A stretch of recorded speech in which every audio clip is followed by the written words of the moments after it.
ಇನ್ನು ತೈಲ ಅಭಾವದ ಎಫೆಕ್ಟ್ ಎಲ್ಲೆಲ್ಲಿ ತಟ್ತಾ ಇದೆ ಅಂತ ಅಂದ್ರೆ ಈಗ ವಿಮಾನಗಳಿಗೂ ಕೂಡ ಬಿಸಿ ಮುಟ್ತಾ ಇದೆ.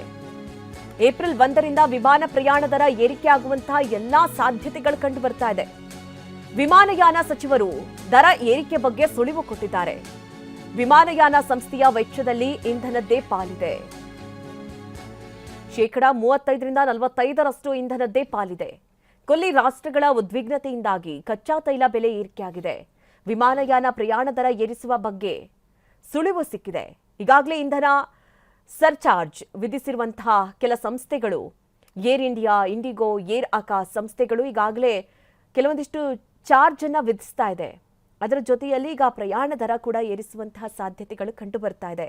ಯಾಕಂದ್ರೆ ಆಬ್ವಿಯಸ್ಲಿ ಕಚ್ಚಾ ತೈಲ ಮತ್ತೆ ಆ ಬಿಡಿಭಾಗಗಳು ಅದೆಲ್ಲದರ ರೇಟ್ ಹೆಚ್ಚಾಗುವಂತಹ ಕಾರಣದಿಂದಾಗಿ ಪರಿಪೂರ್ಣವಾಗಿ ಎಲ್ಲ ವಸ್ತುಗಳು ಆಗಿರ್ಬೋದು ಅಥವಾ ಪ್ರಯಾಣ ದರ ಆಗಿರ್ಬೋದು ಎಚ್ಚರಿಕೆ ಹೆಚ್ಚಾಗೇ ಆಗುತ್ತೆ ಅನ್ನುವಂಥ ನಿಟ್ಟಿನಲ್ಲಿ ಒಂದಷ್ಟು ಲೆಕ್ಕಾಚಾರಗಳಂತೂ ನಡೀತಲೇ ಇತ್ತು. ಈಗ ವಿಮಾನಯಾನ ಸಚಿವರು ಕೂಡ ಈ ಬಗ್ಗೆ ಸುಳಿವನ್ನ ಕೊಟ್ಟಿದ್ದಾರೆ.